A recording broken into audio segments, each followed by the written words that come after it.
Então a gente vai ver a última estrutura de dados do curso. Então, um tipo específico de árvores. Deixa eu ver.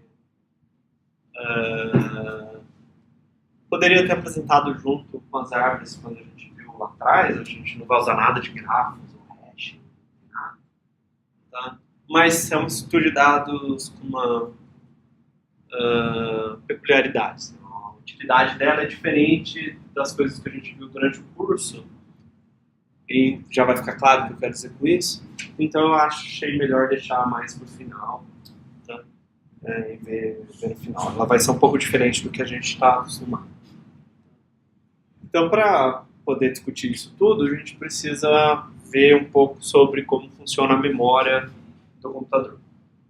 Então, talvez lá em 62 o professor tenha falado um pouco sobre o processador, memória, entrada, saída. Deve ter dado alguns conceitos para vocês. Eventualmente, durante o curso, vocês vão ver melhor esses conceitos.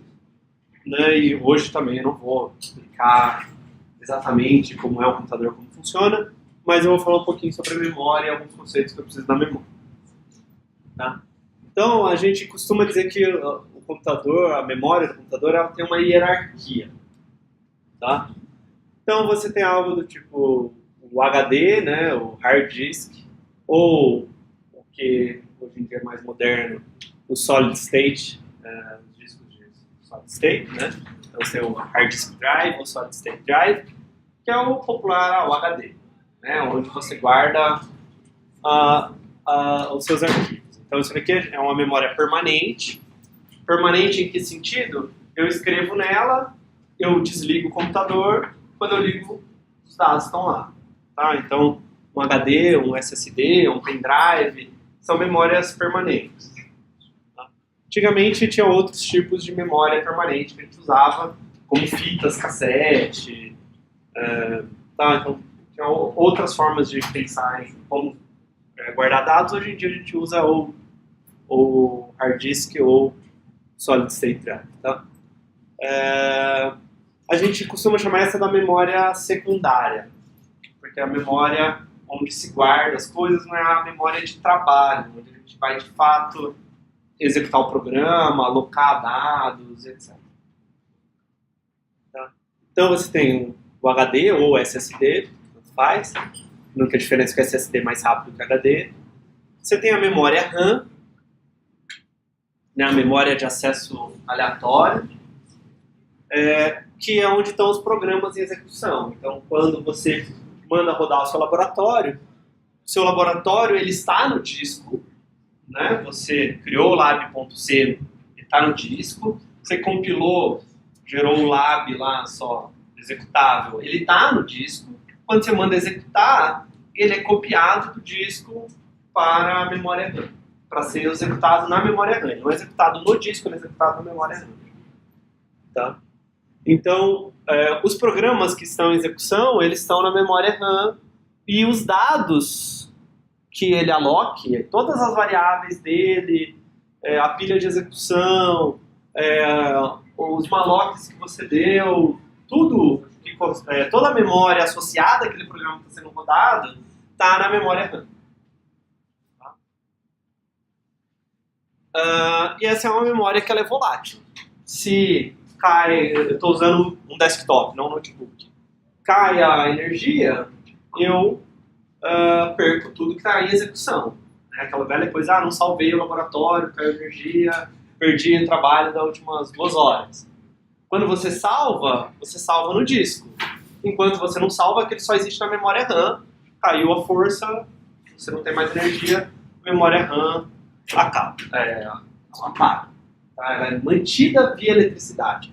O disco rígido, ele não é mantido via eletricidade. Então, quando não tem a eletricidade, ele não perde os dados. Tá? E, por fim, a gente tem a memória cache. A memória cache é uma memória que ela é muito próxima do processador. Tá? Então, se você pensar em termos de placa-mãe, você tem aqui o processador e aqui você tem, digamos, os pentes de memória. Então, esses são os pentes de memória RAM. A memória cache está aqui dentro, junto com o processador, no chip do processador. Tá? Isso significa que eu consigo acessar essa memória muito mais rápido. Vocês precisam passar algo? Tá, pode falar agora.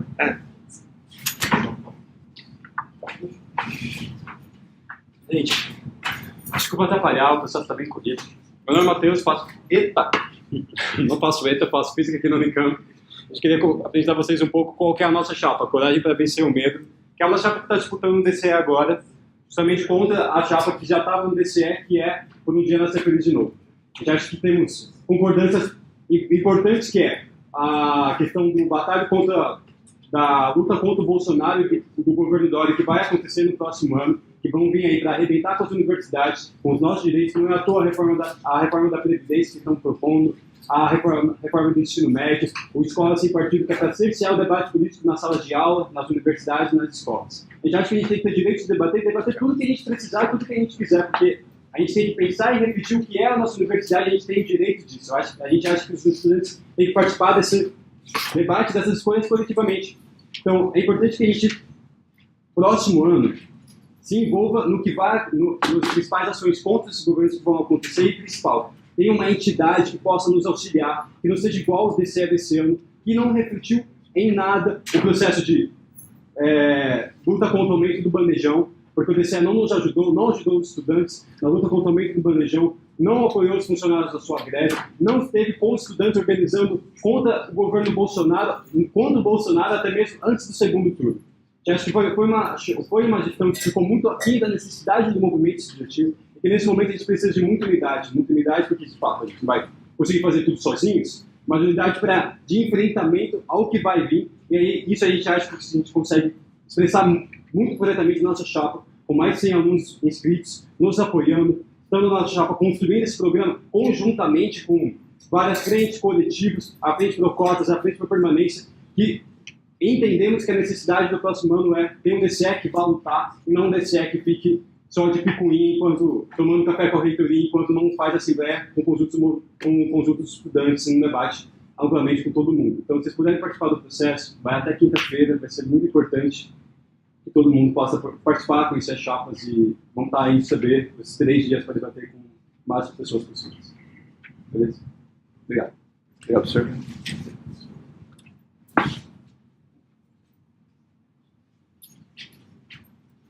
Ok. Então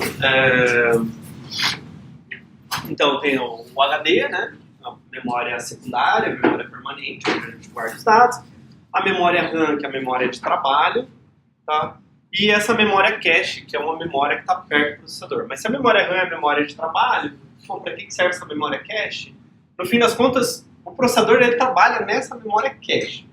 Tá? Então os programas todos estão na memória RAM, mas a informação é, assim como a informação copiada do HD para a memória RAM, a informação copiada da memória RAM para a memória cache para poder trabalhar.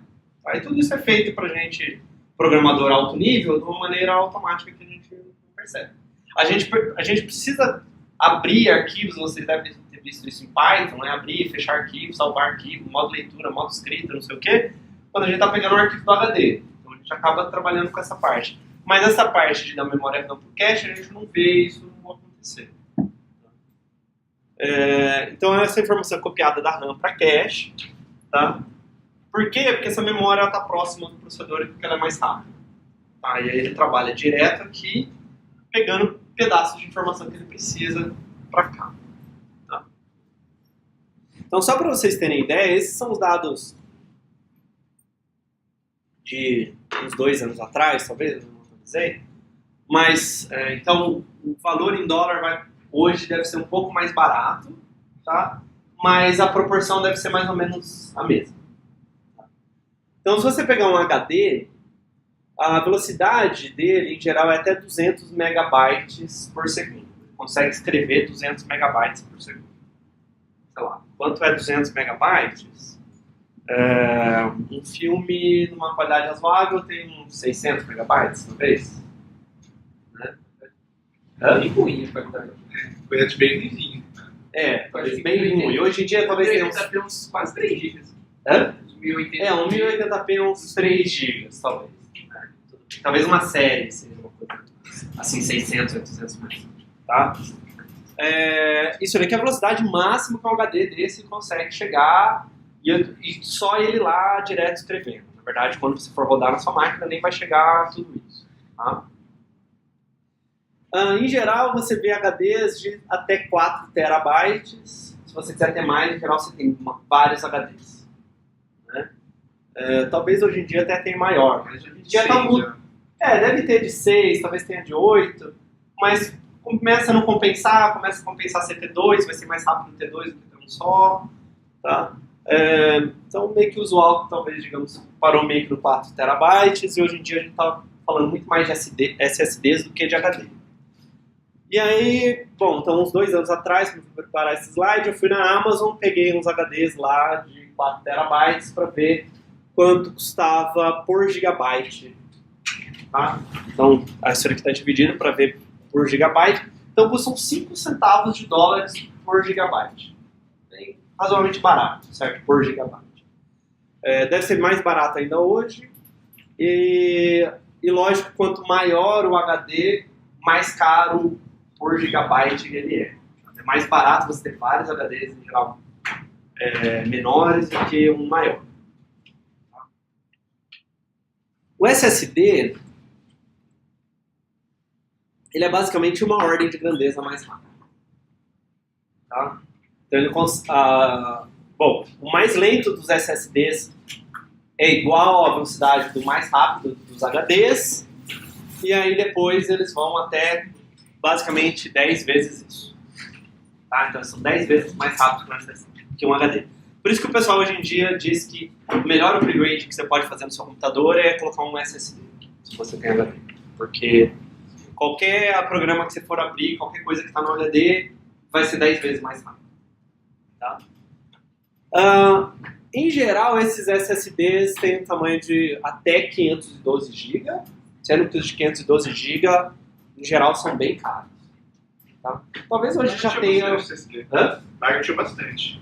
Isso, mas eu chutaria que a mesma proporção que ele garantiu, o HD também garantiu. Certo? Então, a tecnologia vai sendo mais usada, vai sendo mais fácil de produzir e tal, o preço vai caindo, mas das tecnologias mais antigas também. Então, ele é 10 vezes mais rápido, mas ele é 10 vezes mais caro. Tá? A memória RAM, a velocidade dela vai de 2 a 20 GB por segundo. Certo? Então, de novo, a mais lenta das RAMs é igual a mais rápida dos SSDs, e depois tem a mais rápida 10 vezes mais rápida. Tá? Em geral, se seu computador tiver 64 GB de RAM, seu computador é bem ativo. Tá? Não espero ver 64 GB de RAM num computador doméstico. Espero ver isso, por exemplo, num servidor de processamento, ou algo assim que precisa de um desempenho muito maior. Em geral, você vai variar de 4, que talvez é pouco, até 8 GB. Se for um gamer, talvez 16 GB. Tá? Mas, e aí o preço já é bem mais salgado, né? Tipo, 20 vezes o preço da RAM em relação ao preço do SSD por gigabyte. E a memória cache, ela é razoavelmente mais rápida que a memória RAM, certo? Então ela tem escrita e leitura de 32 a 64 gigabytes. Depende do processador, depende do clock do processador. Quanto maior o clock do processador, mais rápida a memória cache dele também. Tá, então esse aqui é o dado que eu peguei para o processador de 2 GHz. Memória cache ela vai ter no máximo 25 MB. Ela é bem pequena. Tá? E ela não é vendida separadamente. Você compra o processador e o processador tem a memória cache lá dentro. Você não consegue pôr mais memória cache no seu processador. Você troca de processador no máximo. Tá? Tem níveis de cache, cache L1, cache L2, mas não vou entrar muito nisso. Tá? Então o que você percebe aqui é que tem uma questão de velocidade, certo? Cache é mais rápido do que RAM, que é mais rápido do que SSD e HD. Elas vão diminuindo, né? Do HD para cache vai diminuindo, em geral, quando você tem disponível no computador, e vai encarecendo também. elas são mais rápidas, então você espera que elas também fiquem mais caras. Tá? E sejam menos usadas. Tá? E, em geral, os dados, então, eles migram do HD ou SSD para RAM e da RAM para o cache. Tá? Sim. Esse vizinho aí, porque, tipo, se o processador for 5 GHz maior, a velocidade vai aumentar. Vai variar. Tipo, o tamanho não faz tanta diferença. Não, o que o tamanho faz diferença? A questão é a seguinte. Bom, sempre que vocês... Um conceito que vai ser muito útil para vocês em computação é essa ideia de cache. Vocês já devem ter escutado essa palavra de cache para vários sentidos. Por exemplo, para cache do navegador. Talvez alguém já falou, você tem que limpar o cache do navegador por causa do SUSE, por exemplo. Cache é sempre a ideia de armazenar alguma informação temporariamente, porque talvez você vá reutilizar ela. Então, por exemplo, você vai lá e entra na página da disciplina hoje. Digamos que lá tem uma imagem. Talvez você entre na página da disciplina amanhã de novo. Então, o seu computador já baixou a imagem, já deixou salvo. Talvez, quando você entrar amanhã, ele não baixe a imagem de novo para economizar tempo, para ser mais rápido, para não ter que baixar tantos dados. Tá? Por isso que, de vez em quando, você precisa atualizar o cache do navegador, porque a página não está aparecendo como ela deveria aparecer. Né? Então, o cache é sempre essa ideia de eu vou guardar alguma informação, eu vou usar a informação agora, mas também eu vou guardar essa informação, porque talvez eu vá usar ela de novo logo. E aí eu não quero ter que buscar ela na fonte de origem dela. Então, o que acontece? Você tem a memória cache aqui, e aqui você tem a memória RAM. Quando você precisa de uma informação da RAM, o processador olha e fala assim, essa informação está na memória cache? Digamos que não, digamos que a memória cache está limpa. Ele pega a informação da memória RAM e joga na memória cache. Copia a informação de lá para cá. Tá? E aí, ele usa a informação aqui. Se daqui a pouco você pedir de novo a informação, ela vai estar na memória cache. Eu não preciso gastar tempo buscando na memória RAM. Tá?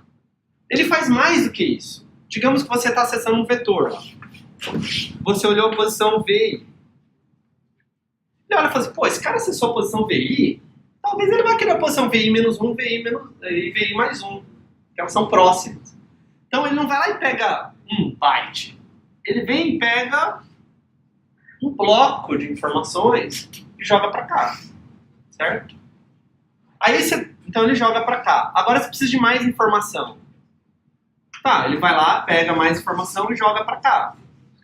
Uma hora a memória cache lota. A hora que a memória cache lota, você precisa começar a se livrar de coisas antigas. Se a sua memória cache é grande, sua memória é boa, certo? Você lembra de muitas coisas. Você não precisa ficar buscando na memória RAM. Se sua memória cache é pequena, você toda hora tem que ficar buscando na memória RAM, porque toda hora você dá o que a gente chama de page miss, que é você não conseguiu encontrar a informação no cache, você vai procurar na memória RAM. Ok? Dúvidas? E se você não encontrar a memória RAM, ele vai buscar no HD. Então, o programa, as informações estão na memória RAM, a não ser que o programador peça as informações para o HD, né? Que é quando você abre um arquivo, busca a informação dentro do arquivo. Porque quando a gente roda o nosso programa, as informações... O sistema operacional pega o seu programa e joga na memória RAM. E aí tudo está na memória RAM.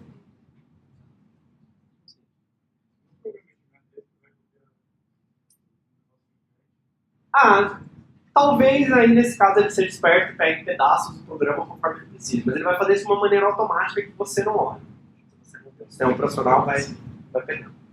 Geralmente é construído para tudo, né? Porque se roda do programa pesado, consome 2, 3 GB. Isso, em geral, se ele puder pôr tudo na memória, ele não sabe quais partes vão ser executadas, ele joga para a memória. Aí a questão é a seguinte, se minha memória RAM for pequena, aí acontece esse mesmo caso, as coisas estão no HD e ele fica guardando coisas que deveriam estar na memória RAM no HD e pegando no HD. E aí fica bem mais lento. Sim. Esse slide você chama o processador com 5 MB de cache? Acho que sim. Mas talvez fosse o cache total. Talvez cache L1 mais cache L2. Eu não lembro. Mas talvez devia ser um processador muito caro. Então, tipo, o maior i7 possível.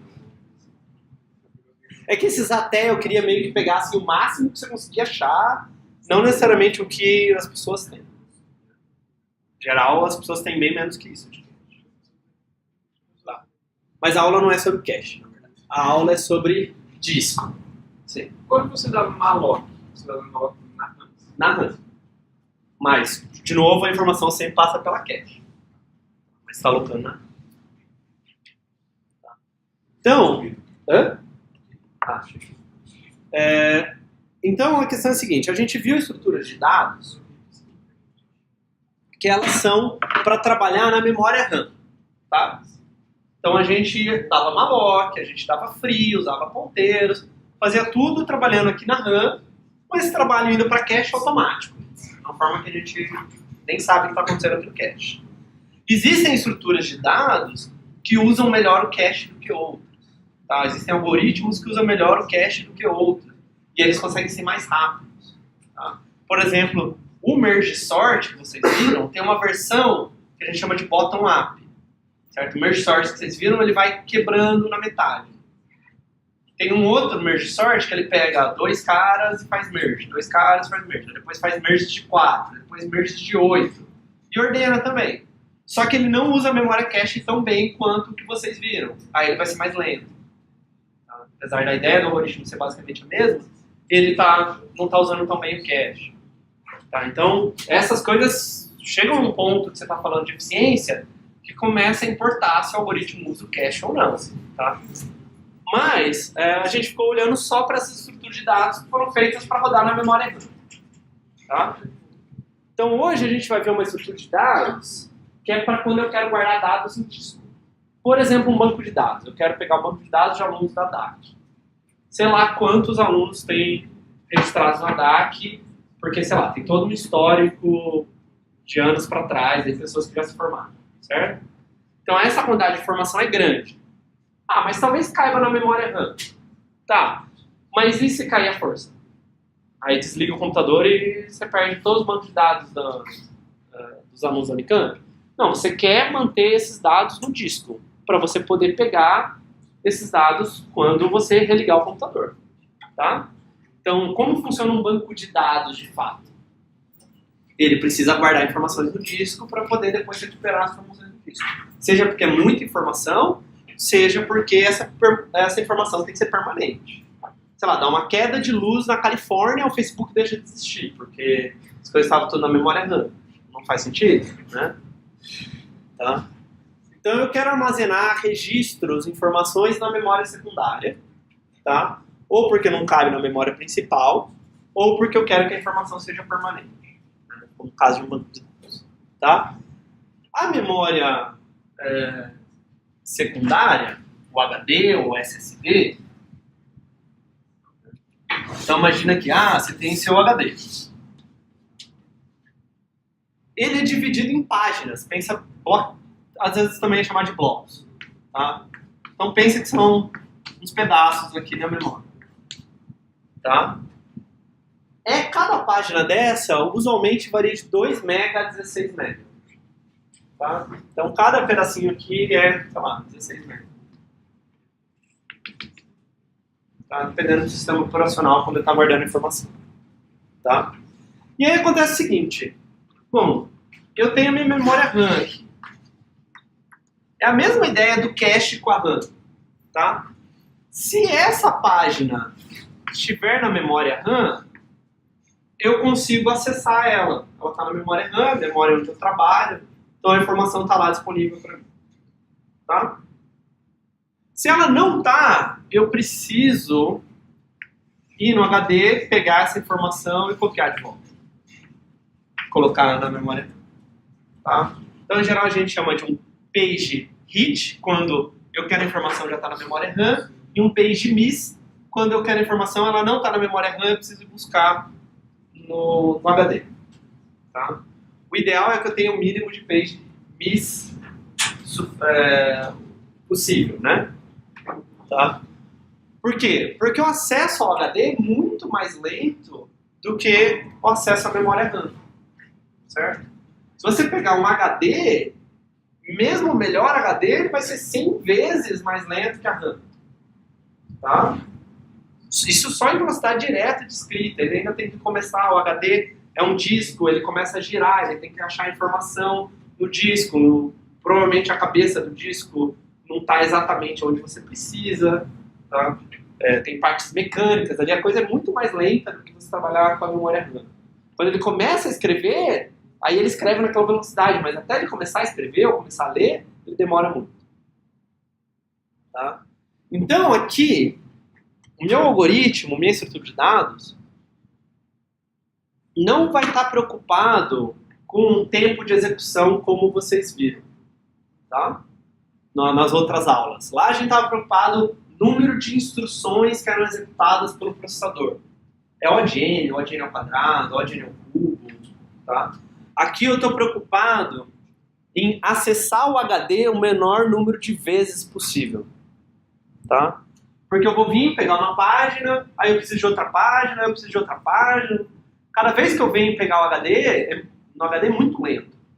Então a ideia dessa estrutura de dados que a gente vai ver é minimizar o número de vezes que eu vou acessar o HD. Tá? Pensando que qualquer coisa que ela vai fazer na memória RAM vai ser tão mais rápido do que fazer as coisas no HD que não importa. Entendeu? O gargalo é buscar a informação no HD.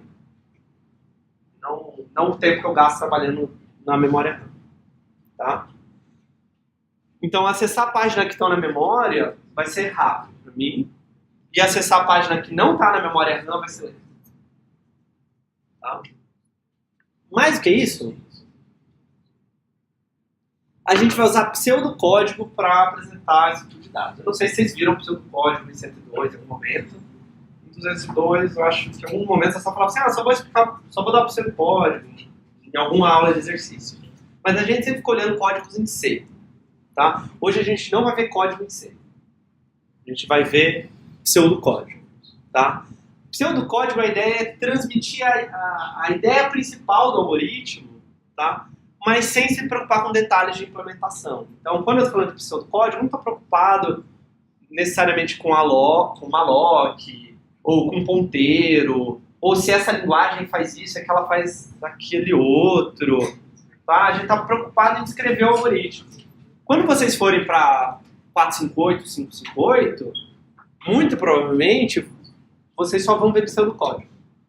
Porque vocês vão aprender o algoritmo, e aí a partir daquele algoritmo, como é que eu implemento em C? Assim, assim, assim. Como é que eu implemento em Python? Assim, assim, assim. Como é que eu implemento em, sei lá, Julia? Assim, assim, assim. Certo?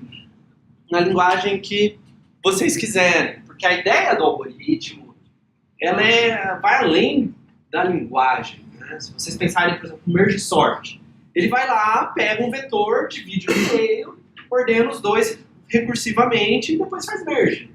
Posso fazer isso em qualquer linguagem, certo? E o cientista da computação, o engenheiro da computação, precisa saber isso, precisa entender os algoritmos, como planejar, como fazer isso independente de linguagem, certo? Python não era nada, sei lá, 15 anos atrás. 10 anos atrás, Python não era nada. Acho que quando eu comecei minha graduação, Python já existia, algumas pessoas falavam, é interessante porque tem algumas coisas para fazer conta, tem uns pacotes científicos. Ninguém usava Python. Acho que hoje Python deve ser, sei lá, a terceira linguagem mais usada no mundo. Certo? Então, algumas linguagens nascem e morrem e ninguém fala mais nada. Um bom tempo atrás, muita gente falava de Ruby e Ruby on Rails. Hoje existe ainda, tem gente que programa em Ruby, mas já não é mais aquele boom que era o Ruby quando eu estava na programação. Certo? Então você não pode estar preso a uma linguagem. Você tem que, na sua carreira, você vai ter que se renovar aprendendo outras linguagens. O que fica são os algoritmos. Os algoritmos, eles... Eu sei ordenar um vetor, qualquer linguagem se quiser. Eu vou ter que aprender a sintaxe daquela linguagem. Certo? Mas depois que eu aprender a sintaxe daquela linguagem, eu consigo fazer um merge sort, não importa qualquer linguagem. Então essa que é a ideia, eles são o que a gente fala de agnósticos em relação à linguagem de programação. Eles não dependem da linguagem de programação. Tá? Então é a forma mais abstrata para eu falar de algoritmos. Por isso que quando a gente vai para 458, 558, a gente está falando de análise de algoritmos, a gente pensa só em pseudocódigo. Se você vai fazer em C, Java, Python, Ruby, qualquer coisa, não me importa. Só que eu tenho que tomar uns cuidados quando eu falo de pseudocódigo. Tá? O algoritmo tem que estar explícito. Por exemplo, vou dar um algoritmo de ordenação para vocês. Passo 1, ordena o vetor. Certo? Eu não deixei explícito o que o algoritmo de fato faz. Tá? Mais que isso, eu preciso que cada passo possa ser feito pelo computador. Nem tudo o computador pode fazer. Não sei se vocês tiveram essa discussão de computabilidade no começo do 102. Tá? Mas nem tudo o computador é capaz, de fato, de fazer. Por exemplo, eu não posso fazer um programa que, dado qualquer programa, me diz se aquele programa para ou não com uma certa entrada. Tá? Que é o problema da parada. Tá? Imagina assim, será que meu programa entra em loop ou será que ele para? Então eu te dou um programa, certo? Você tem que me dizer se para toda entrada ele sempre para ou se tem alguma entrada que nem entra em loop. Não é possível escrever um programa que faça isso. Tá? A gente diz que isso é um problema incomputável. O computador não é capaz de resolver. Tá? Então eu preciso garantir que cada passo possa ser feito pelo computador. Tá? Ou, sei lá, tem um passo lá que eu preciso calcular a raiz de 2 exatamente. A raiz de 2 tem uma quantidade de dígitos infinita. O computador não é capaz de calcular a raiz de 2 exatamente. É capaz de calcular a raiz de 2 com algum erro. Certo? Então, preciso que seja de fato factível cada um desses passos. Tá? Mas também, algumas coisas são verdades. Se eu sei que é possível ordenar um vetor. Então, no meu pseudocódigo, talvez seja passo 1, ordene o vetor V. Passo 2, faça outra coisa, certo? Se o meu pseudocódigo não é de ordenação, eu posso usar a ordenação como subrotina. Tá? Bom, em particular, eu vou falar desses acessos a disco de uma maneira particular aqui com o pseudocódigo, tá? Se você tiver um ponteiro alguma coisa que... Não estou pensando em ponteiro de C, mas algum ponteiro X, tá? Então você tem algum endereço aqui de uma página, tá? Você tem a página, sei lá, 1024, tá? Então X é essa página, o endereço dessa página, 1024, tá? Eu vou ler a informação do disco para a memória RAM, falando, lê do disco essa página X, esse endereço X, tá? E quando eu quiser pegar uma informação, se eu alterar a página aqui na memória RAM, eu não alterei no disco, certo? Eu preciso ir lá e escrever no disco, que é o que acontece quando acaba a força e eu não salvei o arquivo. Tá? Eu alterei as coisas na memória RAM, mas eu nunca gravei no disco. Tá? Então eu preciso mandar aqui de volta, então eu vou falar, escreve no disco essa página que está na memória RAM, escreve lá no lugar dela no disco. Tá? Como isso é feito? Isso aí é uma desgraça. Tá? Ou você precisa ter algumas coisas do sistema operacional para te dar acesso, ou através daquelas funções que vocês viram de manipular arquivo em Python, que tem para C também, você teria que ter um arquivão lá e você acessa certas posições daquele arquivo. É bastante complicado. Tá? E não é o foco da disciplina. O foco da disciplina é explicar a estrutura de dados que a gente pode fazer. Tá? Ok. Então, a gente vai precisar olhar alguns conceitos antes de chegar nessa estrutura de dados. Tá? Primeiro, o que é uma árvore M-área de busca? Tá? Então, a gente sabe o que é uma árvore binária de busca.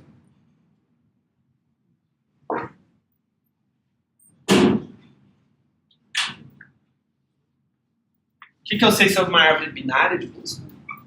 Tem a raiz R aqui. Aqui está x maior do que R, e aqui está x menor do que R. E isso vale para todas as sub-árvores, né? Não só para a raiz. Tá? Então a gente vai generalizar esse cara. Tá? Então, por exemplo, a gente vai generalizar para a árvore ternária de busca. Ali era binária, porque eram 2 filhos. Ternário, significa que tem 3 filhos. Tá? Então agora o nó vai poder... Então, a binária ela podia ter 0 filhos, nenhum filho. 1 filho, por exemplo, só o esquerdo ou só o direito. Ou 2 filhos, os 2 filhos.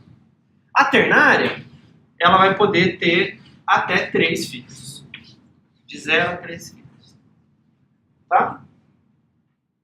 Então, alguma coisa assim. Então, uma árvore ternária de busca, ela tem 2 chaves no nó dela, ao invés de um só. Certo? Aqui eu tinha um número, 10. Ali eu vou ter 2 números. Tá? A é menor do que B. Eu coloco para a esquerda os que são menores que A e menores que B também, porque A é menor que B. Para a direita, eu coloco os que são maiores do que A e maiores do que B. Certo? Então, todo mundo maior que B. E no meio, eu coloco os caras que estão entre A e B. Tá? Então,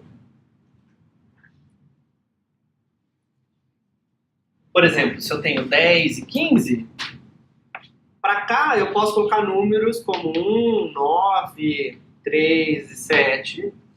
Para cá eu posso colocar números como 16, 20, 42. E para cá eu posso colocar 11, 12, 13, 14. Tudo bem? Como é que eu faço a busca?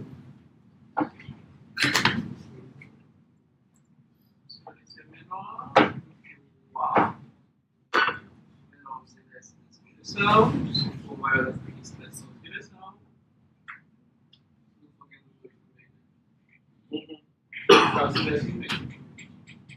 Tá? E também eu tenho que olhar se o cara que eu estou procurando não é um desses caras. Né? Pode ser que eu estou procurando 15, então eu acho. Se eu estou procurando 12, eu venho no meio. Se eu estou procurando 9, eu vou para a esquerda. Se eu estou procurando 15, eu venho... se eu estou procurando 20, eu venho para a direita. Tá? Só que eu não estou interessado na árvore ternária. Eu estou interessado na árvore M-área. Então, M pode ser 10, por exemplo. Tá? Então, digamos que eu tenho lá... Deixa eu fazer 5, talvez. Então, aqui tem uma árvore, aqui tem uma árvore. Aqui tem uma árvore. Tem uma árvore. E aqui tem uma árvore. Tá? Então, aqui tem valores tipo A, B, C, D. Tá? Então, como é que eu faço a busca agora de uma maneira mais sistemática? Porque antes eu tinha 3 opções. Então, olho maior, olho menor, olho do meio. Certo? Esses caras estão ordenados. Então, se eu estou procurando X aqui, eu olho. X é menor do que A? Venho para cá. X é maior do que A? Bom, agora eu olho. Ele é menor do que B? Se for, eu já venho para cá. Não preciso olhar o resto. Certo? Então, eu vou olhando. X menor que A, X entre A e B, X entre B e C, X entre C e D. Se não, essa é a última árvore. Tá? E eu vou comparando também, né? X igual a A, X igual a B. Tá? Então, a gente vai ver isso no algoritmo daqui a pouco. A ideia é percorrer esse vetor aqui, digamos, né? Olhando para essas chaves.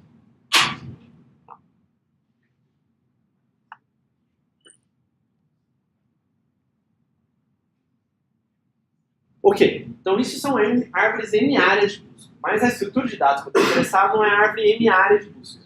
É a árvore B, que é um tipo de árvore M-área de busca. Assim como a rubro-negra é um tipo de árvore binária de busca, a árvore B é uma árvore M-área de busca.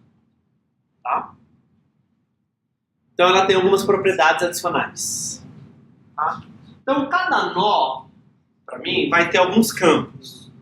Tá? Como se fosse a minha struct lá. Quais campos essa struct tem? Tá? Xn vai ser o número de chaves que está armazenado no nó X. Tá? Então, por exemplo, essa árvore, que é uma árvore 5-área, ela está guardando 4 chaves aqui. Na árvore binária, o nó sempre guardava uma chave. Certo? Aqui ela vai poder guardar uma chave, ou 2 chaves, ou 3 chaves, até 4 chaves. Então eu posso guardar menos do que 4 chaves nessa árvore. Tudo bem? Que é um pouco diferente da árvore binária. A árvore binária sempre tinha uma chave lá, Aqui sempre vai ter pelo menos uma chave, mas pode ter até n menos uma chave. Tá? Então esse xn vai dizer quantas chaves estão armazenadas naquele nó. E eu tenho um vetorzinho aí, chave. Se eu olhar a posição i dele, é a iésima chave armazenada. Então, chave 0, chave 1, chave 2, vai me dando as chaves. Então, ali é realmente um vetor que eu vou fazer. Tá? Na árvore binária, era só um número, então eu tinha, sei lá, um int lá. Na árvore ternária, poderia ter, sei lá, o cara da esquerda, um campo esquerdo, um campo direita, sei lá, alguma coisa assim. Mas como a gente vai trabalhar com M aqui grande, aí não vou ter um monte de campos na minha chave, certo? Eu coloco tudo num vetor. Mais fácil. Então, chave I me diz a iésima chave do nó. E elas estão ordenadas. Ah, e eu vou contar de 1, porque em pseudo código geral a gente conta de 1. Linguagem conta de 1, tem linguagem conta de 0. Pseudo código geral a gente conta de 1, porque é como o ser humano conta, não como o computador conta. Pseudo código eu não estou interessado na implementação, certo? Tá, então chave 1 é menor que chave 2 até a chave xn. Chave xn mais 1 não tem, porque tem até n chaves. Tem n chaves. X folha vai dizer se x é uma folha ou não da minha árvore. O campo booleano. Tá? Verdadeiro se x é folha, falso se x não é folha. Bom, além dessas chaves, esse nó x, um nó interno que não for folha, os nós folhas não vão ter ponteiros. Ponteiros são para nulo. Tá? Como se os ponteiros fossem para nulo. Os nós internos, eles contêm xn mais 1 ponteiros. Tá? Então, se eu tenho 4 chaves no meu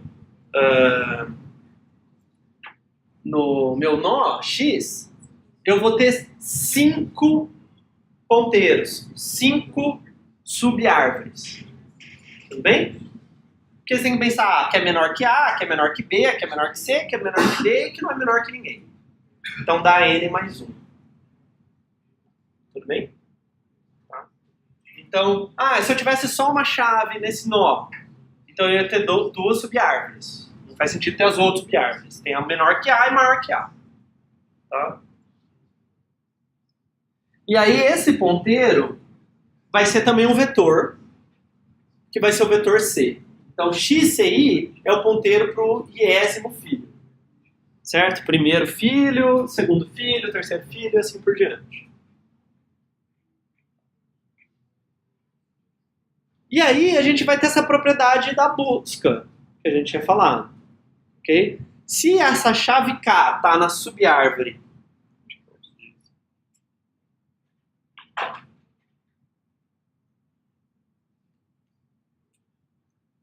se a chave K está na subárvore CI, então K é menor, por exemplo, nesse exemplo, K é maior do que B e é menor do que C. Tudo bem? É aquela propriedade da busca que a gente acabou de ver. Tá? Então, se eu entrei na subárvore é porque o K está entre B e C. Tá? Então, se o K está na subárvore 1, é porque ele é menor do que a primeira chave. Certo? Se ele está na subárvore N mais 1, é porque ele é maior do que a última chave. Tá? E nos outros casos, é porque ele está entre a chave I menos 1 e a chave I. Ok? Então, a propriedade de busca lá que a gente está acostumado. Tá? Eu também vou ter um T que indica a árvore, não os nós da árvore. Tá?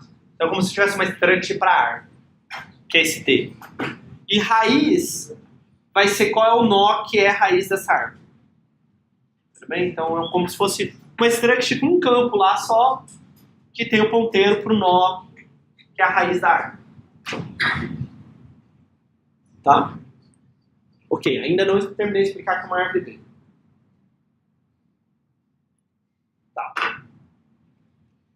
Propriedade que a árvore B tem. Ela é balanceada num certo sentido. Tá?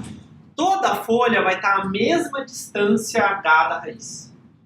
Lembra, quando a gente viu árvores binárias, a gente tinha que as árvores binárias não eram balanceadas, né? Eu podia inserir os números em ordem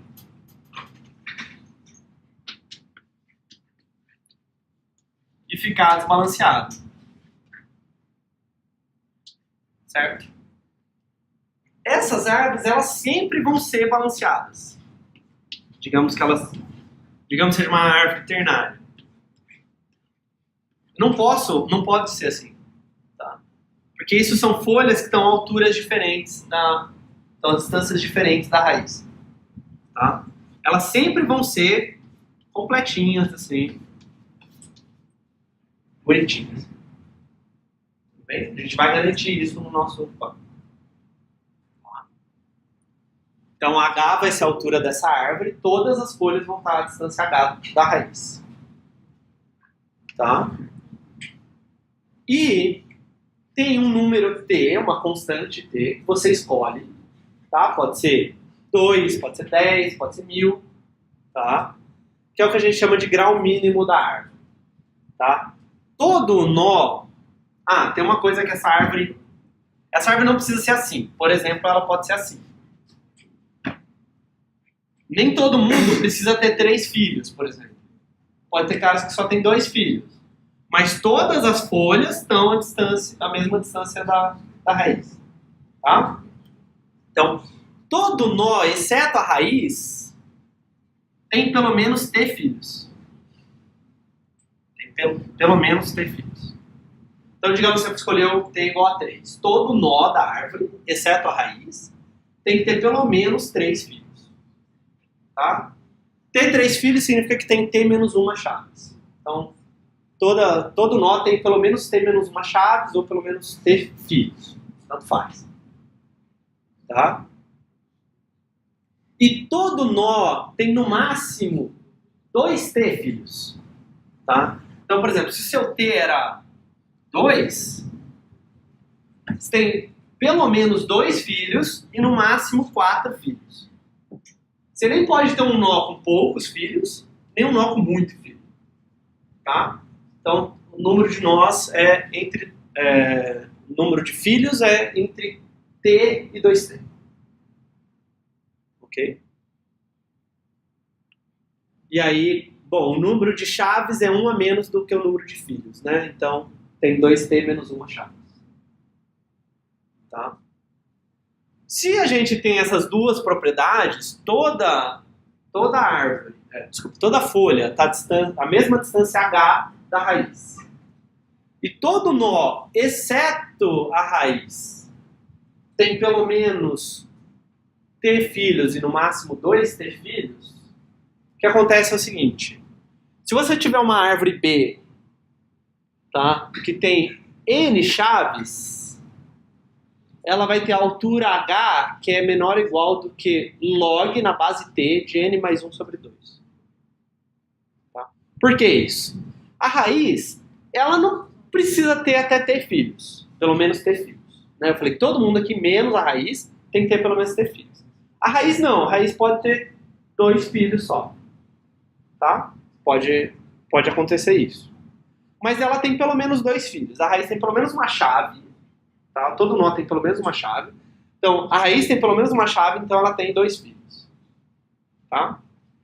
Cada um desses 2 filhos da raiz tem pelo menos T filhos. Tá?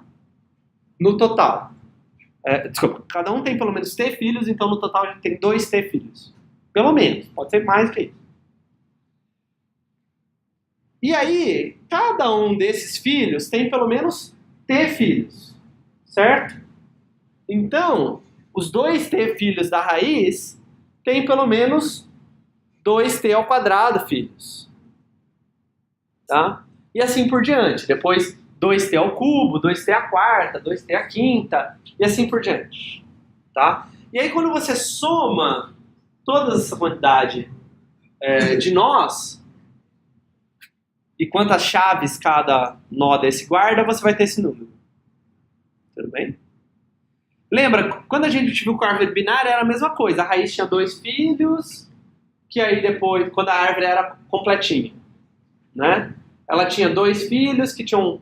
Aí ela tinha 4 netos, 8 bisnetos, certo? Ia crescendo exponencialmente. Aqui é a mesma coisa que eu estou fazendo. Eu estou multiplicando por t a cada passo. Então, ela vai ter uma altura logarítmica. Tudo bem? Dependendo do t que você escolhe. Se você escolher t igual a 2, vai ser log 2 de n mais 1 sobre 2. Se você escolher log 1000, o t igual a 1000, log 1000 de n mais 1 sobre 2. Log 1000 de n mais 1 sobre 2 é bem menor do que log 2 de n mais 1 sobre 2. Tá? Conforme você aumenta esse t, esse número aqui diminui. Você está aumentando a base do log, ou esse número cai. Tá? Ok. Sim. Por exemplo, aquela árvore, supostamente aquela árvore assim. Essa? Isso. Ela não diz respeito a nenhuma das regras específicas. Não. Ah, essa daqui? Sim, porque a... Ah, tá. Não, mas qual que é o t? Só se for t igual a 1. Isso. Para t igual a 1, tudo bem. Todo mundo tem um filho, só tem uma folha Então, que tá a única distância possível da raiz. essa constante, ela já é definida quando a gente cria a árvore. Eu tô pensando sempre t maior do que 1. Tá? Porque para t igual a 1, a raiz não precisa ter pelo menos 2 filhos. Se bem que eu acho que também está contando... Eu acho que a folha pode ser... Não, é que a folha pode ser um cara vazio. Então essa árvore seria assim, na verdade, né? As folhas podem ter 0 chaves. Deixa eu ver, pode ter 0 chaves. Não, porque aí a raiz, se não tivesse completo... Não, acho que o nu não vai... Deixa eu ver. Não, acho que eu não estou contando. Isso, mas tudo bem, essa conta não vai dar certo, porque não vai ser log 1 de n mais 1 sobre 2, certo? Vai ser 2 mais 2 mais 2. Tecnicamente, isso seria uma árvore B. Mas é uma árvore B que não interessa pra gente. Porque a gente vai usar. Então a questão é a seguinte, a gente tem essa estrutura, a gente ainda não viu nada do inserir, tá? O que a gente tem é o seguinte, bom, quanto mais chaves eu coloco no meu nó, mais baixa a minha árvore. Ok? Então eu coloco, sei lá, t igual a 1 trilhão. Coloco um t tão grande que a altura vai ser 2, sei lá, a altura vai ser 1. Tá? Então, que t que eu escolho aqui? Por que eu não escolho esse t? Tá? Por que eu não escolho um t muito grande? Quanto maior o t, melhor. Quanto maior o t, menor vai ser minha árvore. Tá? E aí a questão é a seguinte. Tá? A ideia é Então a gente está falando de guardar as informações lá no disco. Então a ideia é guardar esses nós lá no disco, tá? Na minha árvore. Por exemplo, pode ser que esse cara seja pai desse e desse. Bem? Então essas chaves, essas informações vão ser guardadas no disco. E aí eu vou precisar acessar essas informações. Se a altura da árvore for pequena, eu vou acessar poucas páginas do meu disco. Essa que vai ser a ideia. Tá? Então, quanto maior o T, menos níveis tem a minha árvore, para o mesmo N ali, digamos. Fixa um N, certo? Para um T maior, minha árvore tem menos níveis. Ok? Então, a ideia seria, eu vou acessar menos páginas do disco. Então, eu vou ser mais rápido. Tá? Eu quero minimizar o número de vezes que eu acesso o disco. Tudo bem? Se eu tiver altura 1, por exemplo, ideal. Eu acesso uma página do disco e achei a informação que eu quero. Tá? Se tiver altura 2, acessei 2 páginas do disco. Se eu tiver altura 1000, acessar 1000 páginas do disco. Vai ser bem lento. Tá? Ah, mas então por que eu não coloco T 1 bilhão?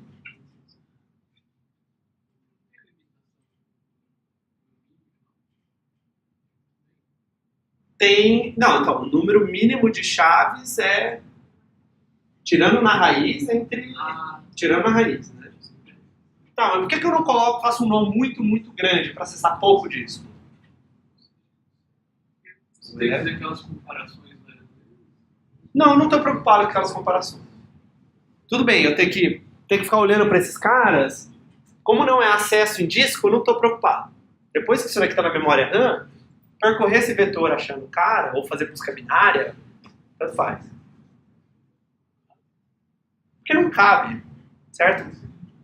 A página tem um tamanho lá, certo? 2 MB, 16 MB, alguma coisa assim. Não dá para eu pôr mais do que o tamanho da página de informação numa página, certo?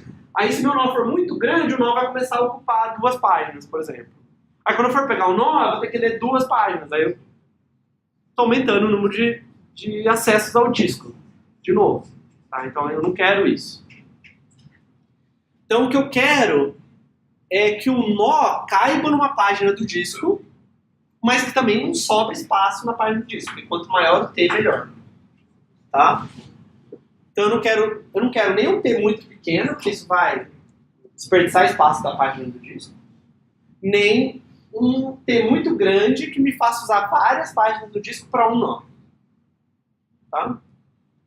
Então você escolhe um T que seja o máximo possível, que um nó que tenha 2T filhos, ou seja, você precisa guardar 2T menos 1 chaves e 2T ponteiros, além daqueles outros campos, campo N, campo folha e tal, de forma que aquilo caiba na página. Tá? Então, mas você pega o maior T que você puder.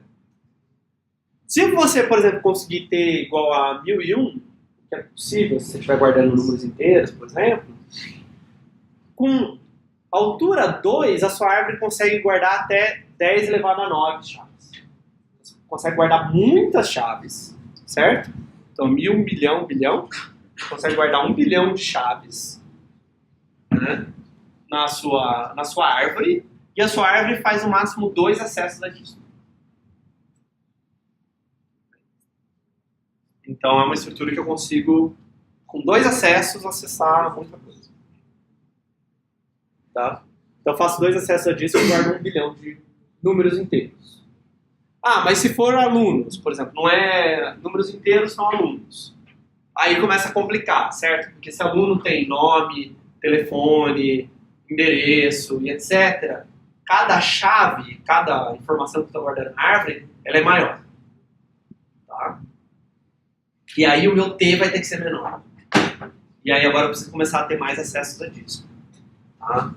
Então, em geral, você guarda algum tipo de ponteiro para o aluno no disco. Tá? E aí você faz um acesso a mais. Primeiro você está tentando achar, por exemplo, o aluno por RA. E aí você achou o RA você acha o RA do aluno associado com um ponteiro para onde o aluno está no disco. E aí você vai lá e pega mais uma página do disco para pegar a informação do aluno. Tá? Em geral é isso que a gente faz. Então, aí você aumenta em um acesso ao disco. Tá? Então, eu estou considerando que o registro está junto com a chave. Tá? Ou então eu tenho um ponteiro para o registro para onde ele está de fato. Está em outro lugar do disco. Okay. Quando T é igual a 2, um nó, a raiz pode... para a raiz não, mas outros nós, eles têm que ter pelo menos 2 filhos e no máximo 4 filhos. Tá? Então a gente chama esses caras de árvores 2, 3, 4. Porque os nós têm 2, 3 ou 4 filhos. Tá? Esses caras, essas árvores são equivalentes a árvores rubro-negras. E é daqui que o Sedgwick tirou a ideia para fazer as árvores rubro-negras. Tá? Vou mostrar como. Lembra da árvore rubro-negra? Eu tinha um nó, certo? Preto, eu tinha nós vermelhos. Nós vermelhos nunca podiam ter pais vermelhos. Certo? Você nunca pode ter 2 vermelhos em sequência na árvore. Tá? Bom, a gente implementou assim. Qual é a cor do nó? Tá? Mas todo nó tem um único pai, exceto a raiz que não tem pai. Ok? Então, ao invés de pensar em ser vermelho ou preto os nós, vamos pensar que é vermelho ou preto essas arestas. Tá? Então, a aresta que liga A com B é vermelha. Ok? Posso fazer isso. Então, vou ter as arestas pretas e as arestas vermelhas. Tá? E lembre que a raiz não podia ser vermelha. Tá? Então, eu posso subir esse vermelho para cá sem problema. É a mesma coisa. Isso é equivalente a isso. Certo? Tá. Agora, pensa que esse A e B é como se fosse um nó com 2 chaves. Tá? Então, alfa são caras menores que A e menores que B. Beta são caras menores do que B, mas maiores do que A. E gama são caras maiores do que B. Tá? Então, a árvore rubro-negra, na verdade, é uma árvore 2, 3, 4. Então, vocês já viram árvores B, mas vocês viram árvores B específicas para T igual a 2. Tá?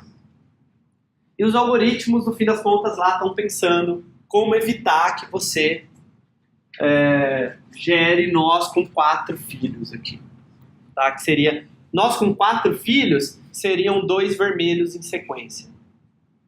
E aí você não quer isso. Então, ele vai quebrando.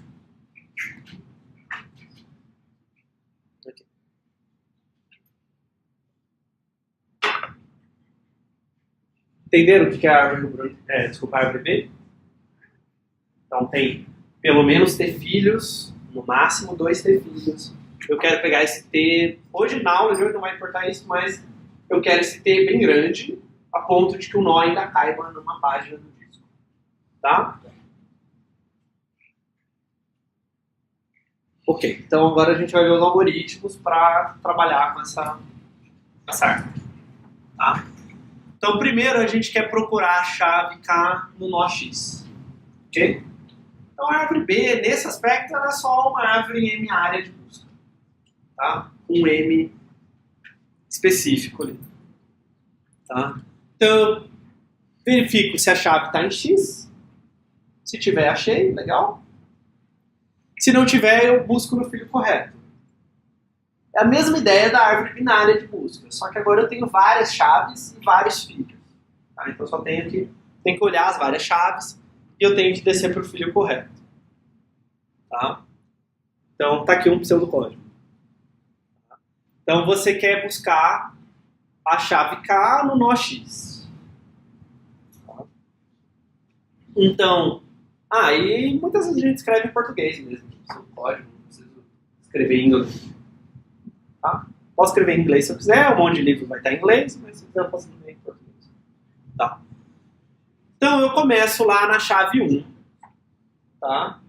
E faço. Bom, então enquanto o I for menor ou igual do que xn, então enquanto eu não olhar todas as chaves e essa chave que eu estou procurando for maior do que a chave I, eu vou para a próxima chave. Certo? Então eu olho X é maior do que A? Então vou para a próxima. X é maior que B? Vou para a próxima. E assim por diante. Tá? Então vou somando um no I ali. Quando esse enquanto para, ou acabaram todas as chaves, certo? I é igual a xn mais 1, ou K é menor ou igual a x.chave I, certo? O enquanto pode ter acabado porque uma dessas duas condições falhou. Tá? Então, se ele parou por causa do segundo motivo, porque K é menor ou igual do que a chave I, bom, pode ser que K seja igual a chave I. Certo? E eu achei a chave. Então, se I for menor ou igual do que xn, não acabaram as chaves, e K é igual a x.chave I, achei esse cara, então eu devolvo lá, olha, tá no nó X na posição I. Até te ajudei, tá lá na posição I. Tá bem? Se não, bom, se X for folha, não tem filho para descer. Ok? Só dá para descer em nós que não são folha, nós internos. Então eu não achei a chave, né? Como está ordenado, eu não preciso procurar depois, né? Então, por exemplo, X é maior do que A? X é maior que B? Não. X é igual a B? Não. Eu não tenho por que olhar as outras chaves porque está ordenado. Certo? O que eu quero fazer é descer nesse filho. Mas se esse cara for folha, não tem para onde descer. Tá? Então, se for folha, eu devolvo nil, null, se você quiser. Não encontrei. Tá? Se não, eu tenho que descer no filho certo. Tá? Qual que é o filho certo? Bom, se eu parei por causa do B, então, esse é o filho 1, essa é a chave 1. Essa é a chave 2, filho 2, e assim por diante. Se eu parei porque eu era menor ou igual do que a chave I, eu tenho que descer para o filho I. Tá? Mas e se eu passei por todas as chaves? Se eu passei por todas as chaves, I é igual a N mais 1, e eu desço no filho N mais 1. Tá? Então, antes de buscar, bom, eu preciso pegar essa informação que está no disco rígido e trazer para a memória RAM. Tá? Então, eu leio do disco o filho para onde eu vou, e aí sim eu busco a partir desse filho. Tudo bem? Tem uma outra função que para fazer a busca na árvore, recebe a árvore, tem que puxar a raiz do disco, né? Então tem que ler do disco a raiz e aí começar a fazer a busca a partir dela. Tá? Então alguma coisa bem simples, do tipo ler do disco t.raiz e aí faz essa busca em t.raiz pela chave K que você quer. Tá? Então uma funçãozinha só uma casquinha que faz isso. Tá? Então essa função sempre supõe que o X dado ali já tá na memória RAM, não preciso ler do disco. Ok? Tudo bem? Para criar a árvore, a gente vai criar uma árvore vazia, tá? Então eu aloco o nó e eu defino os campos, tá? Então, para iniciar uma árvore T, eu aloco esse nó, sei lá como isso é feito, não me importa. Bom, é uma folha, tá? Porque não tem filhos. Tem 0 chaves guardado lá, e eu escrevo no disco esse cara X, tá? E eu digo que a raiz da minha árvore é esse X. Eu estou supondo que essa variável T aqui, ela não está no disco, ela está na memória RAM. Mas se ela tivesse no disco, eu teria que escrever o T também lá no disco. Agora, para inserir, vai ser complicado. Tá? Então, lá na árvore binária, a gente sempre inseria a informação nova como folha, certo? No máximo a gente fazia rotações, depois tal, a gente inseria como folha, e aí depois se precisasse mover a informação a gente movia, né? Lá como cada nó só pode ter uma chave, era sempre um lugar que era nulo, que eu inseria a informação virava um nó de fato, né? Então era um lugar que tinha 0 chaves e agora passava a ter uma chave. Aqui, o meu nó pode estar vazio, né, a priori, por exemplo, a raiz lá, eu acabei de criar uma raiz vazia. Pode ter espaço para inserir um cara aqui na folha, ou eu posso ter que criar novas folhas. Por exemplo, isso pode ser uma folha que está cheia, e aí eu vou querer criar uma folha aqui para baixo. Tudo bem? Então, eu posso inserir nessa folha, eu posso querer criar uma nova folha. Então, a inserção sempre vai ocorrer num nó folha, tá? Mas pode ser que o nó folha esteja cheio. Por exemplo, meu T... esse é um exemplo ruim, né? Eu quero um número par de fios. Meio aqui. Então, isso daqui é uma árvore para T igual a 3. Né? Ela tem no máximo 6 filhos. Pode ser que esse cara seja uma folha, certo? Não tem nenhum desses filhos de fato. E todos os espaços do vetor aqui de chaves já está cheio. Eu já tenho 5 chaves aqui. Que é o máximo que eu posso ter. Tá? E aí a ideia vai ser a seguinte. Eu vou... Bom, o que eu vou querer fazer nesse caso? Deixa eu desenhar aqui.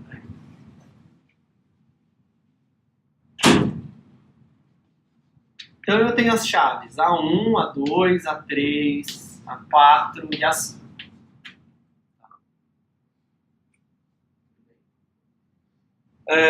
O problema é que eu quero manter aquela propriedade de que todas as folhas estão à mesma distância da raiz.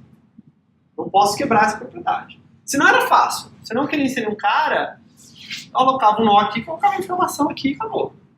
Mas aí eu vou perder essa propriedade de estar balanceada. Então, a ideia é a seguinte. Não cabe aqui. Deixa eu criar um novo nó. Certo? Que vai ser irmão desse cara. Então a ideia é a seguinte. Eu vou pegar esse cara e fazer assim, olha. Isso daqui vai ser um nó. Isso daqui vai ser um nó. Certo? Então... Bom, no meu exemplo, T igual a 3. Então, tem pelo menos T menos 1, que é 2 chaves, até 2T menos 1, que é 5 chaves. Certo? Por que esse 2, esse T e tal? Porque acontece exatamente isso. Um cara que tem 2T menos 1 chaves, eu posso tirar uma chave. Certo? E aí ele fica com 2T menos 2 chaves. Que eu posso quebrar em 2 blocos de T menos 1. Certo?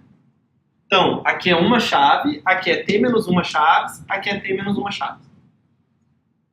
Ok? Então, um bloco que está cheio, um nó da minha árvore que está cheio, pode ser quebrado em um cara e 2 caras que estão o mínimo possível, que é T menos 1. Ok?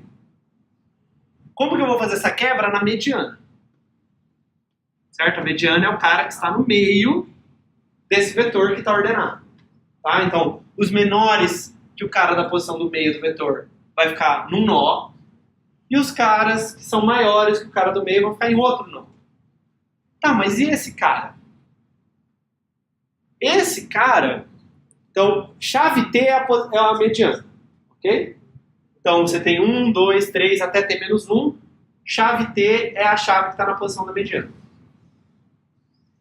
Tá. Então, eu vou dividir o nó na mediana aqui com dois nós de T menos 1. E aí, esse cara aqui, o que eu faço com ele? Eu vou inserir ele no pai. Tá? Então, esse cara tem um nó. Então, o que acontecia? Bom, vamos olhar para o pai. O pai aqui tinha algum cara, digamos, BR, certo? Então, esse era o filho R desse nó. Tá? Então, todo mundo estava aqui, estava entre BR menos 1 e BR. Lá no pai. Tudo bem? Então eu vou fazer o seguinte, eu vou subir o A3 aqui para o meio deles. Eu vou colocar o BR menos 1 para cá, o A3 e o BR. Tá? Então esse cara não está mais aqui. Os caras que são menores que a mediana, eu vou apontar para cá. E os caras maiores que a mediana, eu vou apontar para cá.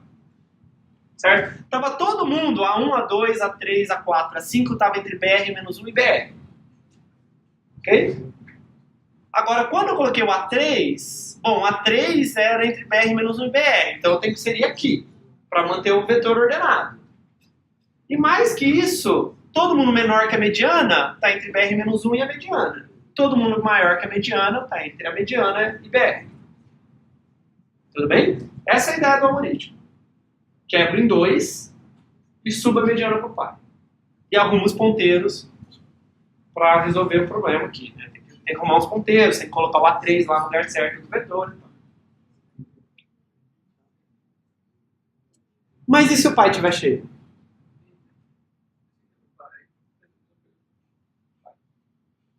Podia, certo? Mas a gente vai fazer uma coisa mais simples que isso.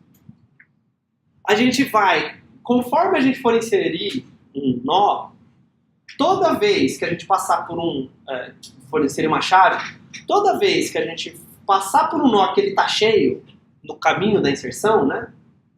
A inserção ocorre como se fosse uma busca. Né? E aí onde o cara deveria estar, ele não está.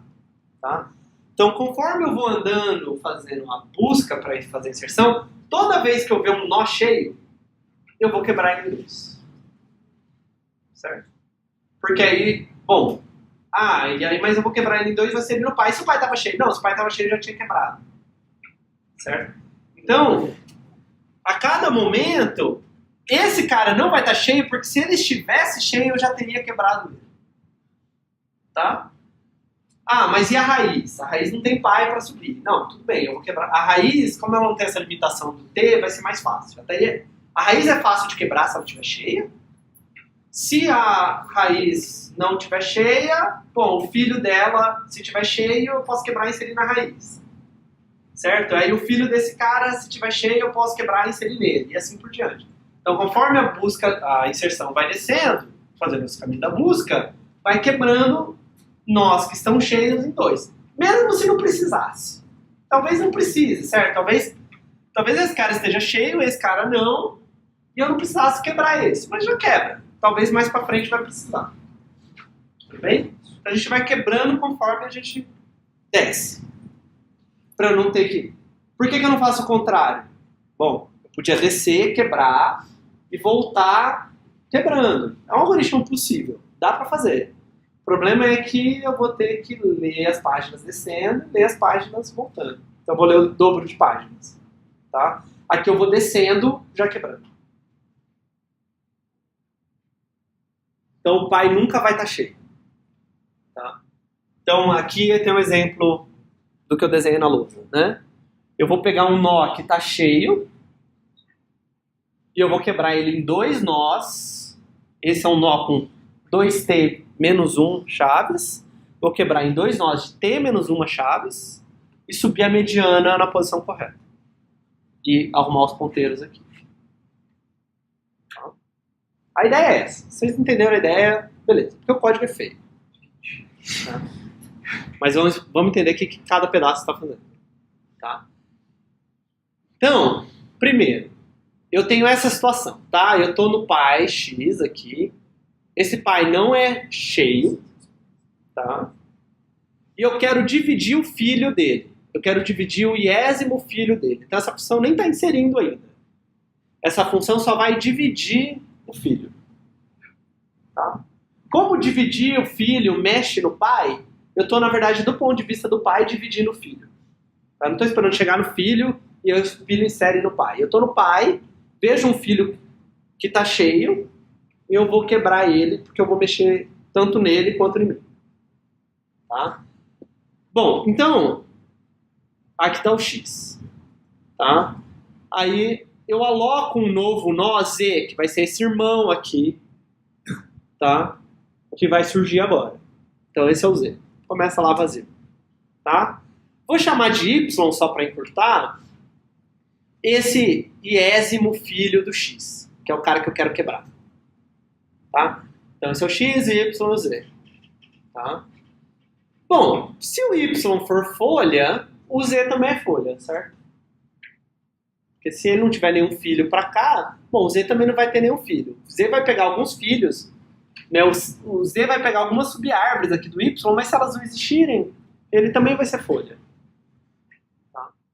Então, Z.folha é igual a Y.folha. Quantos nós o Z vai ter? Exatamente T-1, porque eu estou quebrando o Y porque ele é cheio. Se ele é cheio, ele tem 2T-1 e 2T-1 chaves. Então ele vai ter T-1 chaves. Tanto o Z quanto o Y vão ficar com T-1 chaves. Certo? E a chave que sobra vai subir para o pai. Então, Zn é igual a T-1. Tá. Agora eu vou copiar essas chaves para o Z. Quais chaves? Eu vou copiar as chaves que estão da mediana para frente para o Z. Sem contar a mediana, né? Para frente da mediana. Então a mediana está na posição T. Então eu vou copiar a posição T mais 1, T mais 2, T mais 3, é assim por diante. Tá? Quantas chaves eu vou copiar? T menos uma chaves. Então eu copio a chave T mais 1 para a posição 1 do Z. T mais 2 para a posição 2 do T. T mais 3, desculpa, do Z. Então, a T mais 1 para a posição 1 do Z, a T mais 2 para a posição 2 do Z, e assim por diante. Tá? Então, isso daqui vai copiar G e H para cá. Certo? Então, a mediana tá na posição, é o F, então eu vou copiar o G e o H para lá. Tudo bem? Vou fazer a mesma coisa com as subárvores aqui. A não ser que Y seja folha. Se Y for folha, não tem nada para copiar. Né? Esses ponteiros são todos nulos. Então, se não for folha, eu vou também copiar as árvores. Quantas árvores? As T árvores. Né? Se tem T menos uma chaves, vão ter T árvores. Ok? Então eu copio o mesmo esquema lá. Eu copio a árvore T mais 1, T mais 2, T mais 3 para Z. Então copiei aqui, ó. T3, T4, T5. Tudo bem? Então esse bloco de código do 1 até o 9 é isso que ele faz. Copiou a informação que ele precisa do Y para o Z. Tá. Agora esse pedaço, primeiro, ele vai apagar o número, ele vai apagar G e H do Y. Certo? Como que ele vai apagar? Falando assim, agora você tem que ter menos uma chaves. O G, o H, os T's ainda estão lá a informação, mas eu vou ignorar para elas. Eu vou ignorar elas, certo? Se eu tivesse diminuído o vetor. Tá? Então, o N é igual a T menos 1. Então, some aquelas coisas lá, agora está quebrado. Só falta eu inserir a mediana lá no X. Ok. Então, aqui na linha 11, 12, eu vou abrir espaço. Como se fosse aquele passo do insertion sort. Eu vou jogar as coisas para a direita. Tá? Então, começando na posição N mais 1 até a posição I mais 1, eu vou jogar cada cara,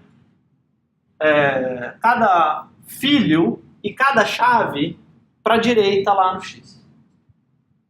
Tá? Então, estou jogando os filhos para a direita. Então, pensa assim, então, cada ponteiro aqui eu estou jogando uma posição para a direita, cada chave eu estou jogando uma posição para a direita. Por quê? Porque eu tenho que abrir espaço para a mediana aqui. Vai entrar a mediana e um ponteiro novo. Tá? Então, a mediana e um ponteiro. Existia um ponteiro aqui para esses dois caras, um deles eu vou usar, o outro eu vou inserir junto com a mediana. Tá? Então, da linha 11 até a linha 15, eu só estou abrindo espaço no X para inserir a mediana. Tá? E aí é isso que eu faço na linha 16 e na linha 17. Eu coloco o chave T do Y, era a mediana, certo? Coloco na posição I do X. E... e aqui também na linha 13, eu falei que esse ponteiro da direita é apontar para o Z. Tá? Então aqui era a posição I. Então o BR vai para I mais 1. A mediana vai na posição I. Esse ponteiro já está certo, apontando para Y, não preciso mudar ele. E esse cara aqui que tem que apontar para Z. Então o ponteiro I mais 1 aponta para Z. Tudo bem? E aí eu mudei XYZ. Preciso escrever XYZ no disco. Preciso ir lá e atualizar. Tá, então atualizo essas 3 páginas lá no disco. Tudo bem? Dúvidas? Tá. Ah, então isso aqui é só eu adicionando o F lá no X e colocando os 2 ponteiros. Tá. Então isso é o código para dividir um filho seu, que esteja cheio. Tá? Agora vamos ver como inserir. A gente vai usar aquilo daqui a pouco. Tá? Então eu quero inserir a chave K na árvore T. Talvez seja necessário dividir a raiz, tá? Porque a raiz pode estar cheia. Então eu sempre vou dividindo todo mundo no caminho. Pode ser que a própria raiz esteja cheia. Então você quer inserir a chave K na árvore T. Eu pego a raiz R dessa árvore. Se a raiz estiver cheia, então se o n dela for igual a 2t menos 1, eu aloco um novo nó.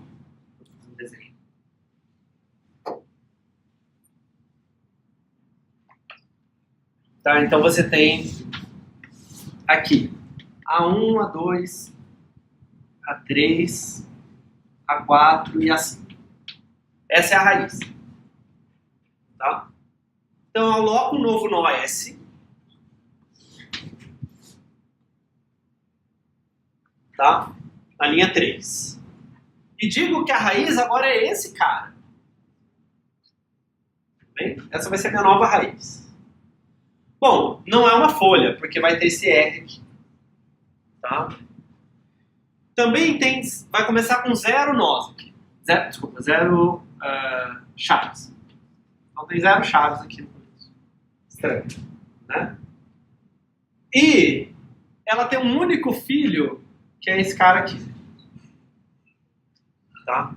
É quase como se aqui fosse tipo mais infinito. Todo mundo é menor do que mais infinito, então tudo bem. Tá para a esquerda aqui. Tá? Aí eu vou dividir esse filho. Tá? Dividir esse filho, eu só estou reutilizo. Podia escrever isso tudo de novo, mas eu tenho que escrever aquele código longo, tudo de novo. O que ele faz? Ele pega esse A3, sobe para cá e quebra esse cara em 2 caras. Tudo bem? Então eu divido esse filho desse S na posição 1. Então acontece isso daqui. Tá? Então por isso que eu falei, a raiz ela pode... a raiz é o único cara que eu não quero obrigar a ter, pelo menos, ter filhos. Tá? Ela pode ter, por exemplo, 2 filhos só. Tudo bem? Mas agora os filhos dela não estão cheios. Então eu posso inserir agora eu chamo de novo essa função insere não cheio, vai inserir no nó que não está cheio.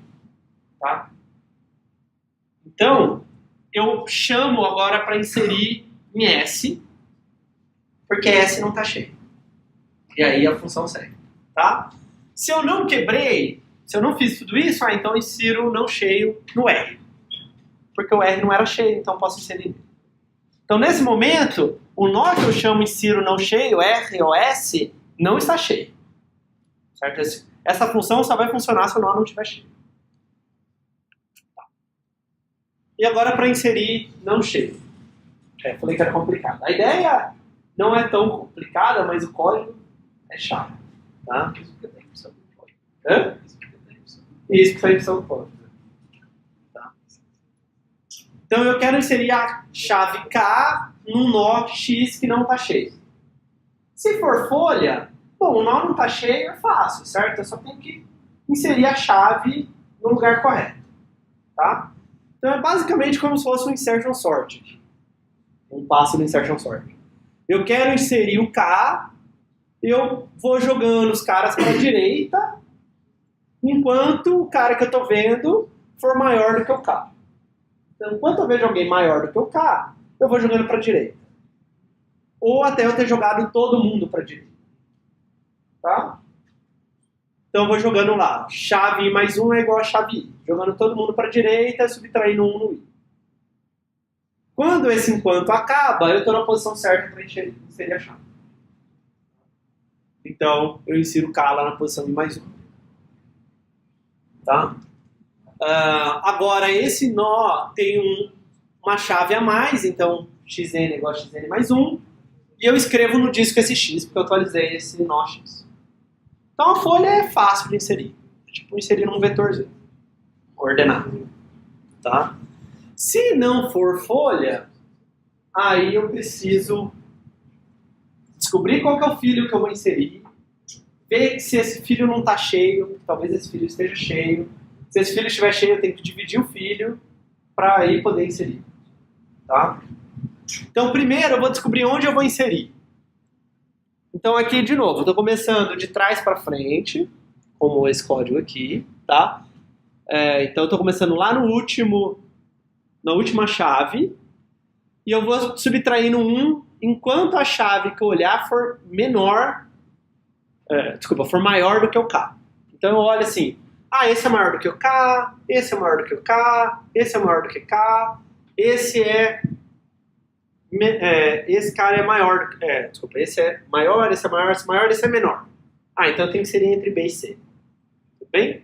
Então esse enquanto está fazendo isso, está subtraindo 1 até achar qual é o I onde eu tenho que inserir. Tá? Bom, é na verdade o I mais 1 que eu tenho que inserir. Né? Porque o I é o cara que é menor do que a chave.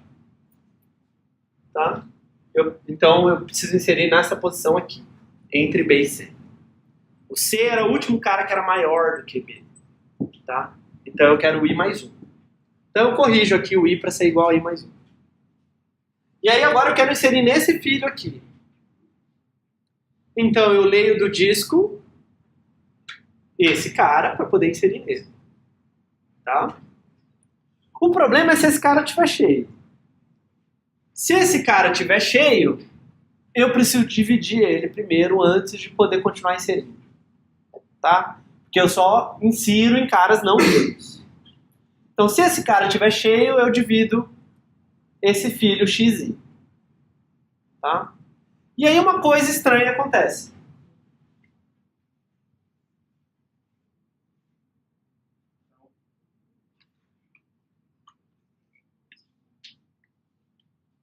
Então você estava aqui, sei lá, digamos que isso é R e S. E você viu que você tinha que inserir aqui, certo? E aí você fala, tá bom, tá cheio. O que a função divide filho faz? Vem, coloca o A3 aqui e o S, fica assim. E quebra esse cara em 2. Tá? É verdade que você ainda quer inserir aqui? Talvez não. Depende, porque assim, você sabia que você queria seria um número entre R e S, mas você não sabe se esse número está entre R e a mediana ou a mediana e S. Então talvez você tenha que inserir aqui, talvez você tenha que inserir aqui. Tá? Então isso é esse if. Se a mediana foi parar na posição I do X, tá? Se a chave que eu quero inserir for maior do que a mediana, eu não tenho que inserir no I, eu tenho que inserir no I mais 1. Tá? Então eu tenho que atualizar aqui e não inserir nesse daqui. Então tem esse detalhezinho. Aí agora eu sei exatamente qual filho inserir e eu sei que ele não está cheio. Então eu posso inserir nele. Tudo bem? Eu acho que é, talvez o código mais complicado que a gente viu. Talvez os de grafos são mais abstratos, eu não sei. Mas esse é o mais cheio de detalhe, mais chatinho, assim. Mas se vocês entenderam a ideia da árvore B, por que ela serve, mais ou menos essa ideia de que quebra no meio, na mediana, e sobe pra cima. Os detalhes aqui são só detalhes. Provavelmente vocês nunca na vida vão ter que implementar a árvore B. A não ser que você vá, trabalhar na Oracle, ou no MySQL, ou alguma coisa assim, que é os caras que vão usar a árvore B lá dentro. mas é bom entender as ideias. Bom, e remoção? Remoção é mais complicado do que a inserção. Tá? Porque ela pode ocorrer em qualquer lugar da árvore. A inserção, ela ocorre na folha. A remoção, eu posso querer tirar um cara de qualquer lugar. Só que quando eu vou tirar um cara de qualquer lugar, aquele nó pode ficar vazio. Ele pode ter menos do que ter menos uma chave. Tá? Então eu preciso garantir que todo nó continua tendo pelo menos ter menos uma chave. Tá? Exceto a raiz, que tem que ter pelo menos uma chave. Tá? Então o algoritmo ele tenta resolver esse problema, garantindo que conforme você vai fazer a remoção, você nunca vê nós que tenha T menos uma chave. Ele sempre tenta garantir que os nós vão ter pelo menos T chaves, porque se você for remover ali, vai cair para T menos 1. Tá? Então aqui a gente queria garantir que eu vou inserir e os nós não estão cheios no caminho. Aqui eu quero garantir que os nós não estão vazios no caminho, quando eu vou remover. Tá? E aí, se eu chego no nó para remover e tem T chaves, eu posso tirar um, não tem problema. O problema é se tivesse T menos 1. Só que o algoritmo nem sempre consegue garantir isso. Tá? Então, eventualmente, ele pega dois nós que são vizinhos e eles juntam, vizinhos com T menos uma chave cada um, e ele forma um nó com 2T menos uma chave. Então ele desfaz esse processo. Certo? Ele tira o A3 aqui, coloca o A3 aqui e junta eles. Então a gente estava quebrando nós, aqui ele está reconstruindo nós conforme precisa. Se você parar para pensar, faz sentido, certo? Porque insere 1 bilhão de nós na árvore. 1 bilhão de chaves na árvore. Essa árvore vai encher a raiz vai quebrar, e vai quebrando, não sei o que, você vai criando esses nós. Agora remove 1 bilhão de nós. Você precisa voltar a ter um nó só, certo? Não pode ficar com um monte de nós vazios, porque cada nó tem que ter pelo menos T menos uma chave. Em algum momento você precisa desfazer essa operação. As coisas precisam diminuir, né? Tem algumas variantes de árvore B, que são famosas, a árvore B estrela, que os nós internos, exceto a raiz, precisam ficar 2/3 cheios ao invés de meio cheios. Tá?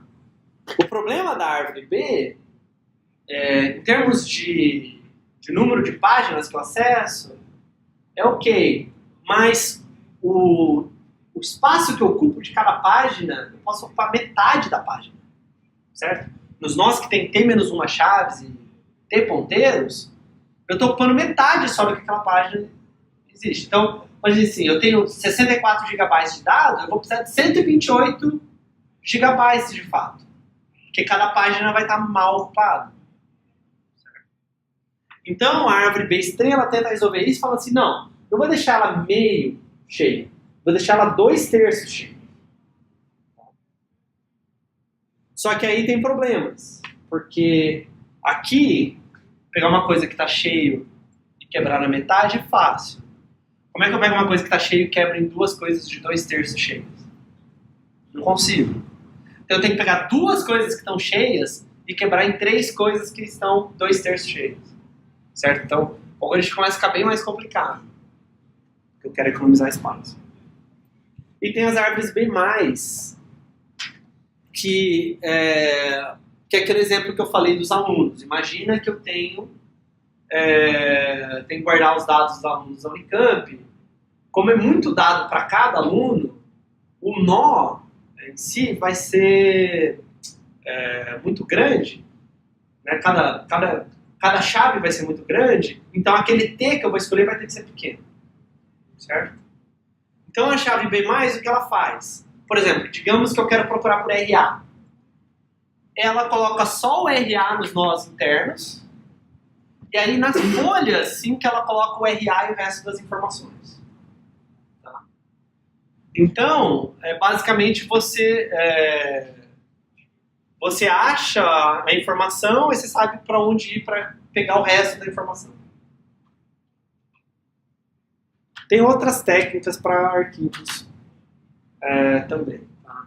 Então, tem outras formas de fazer isso. Banco de dados usa muito isso. No curso de banco de dados vocês vão ver a ideia de índice.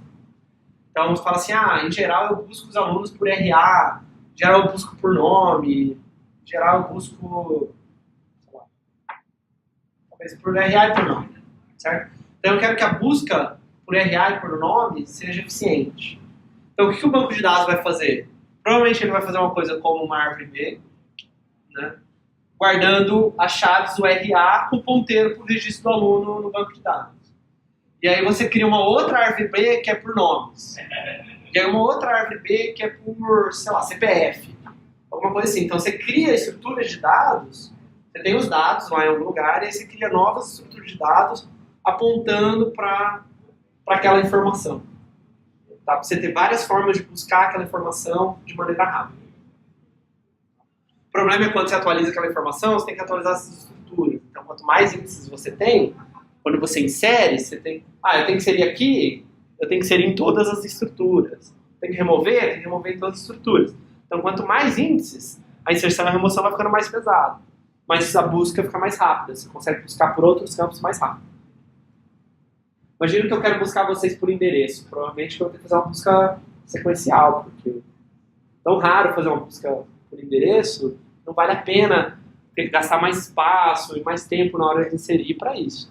Mas por RA, todo mundo procura toda hora, certo? Então, vale a pena ter uma estrutura de dados para achar o aluno rápido por RA. Ok? Então, isso encerra a aula de hoje.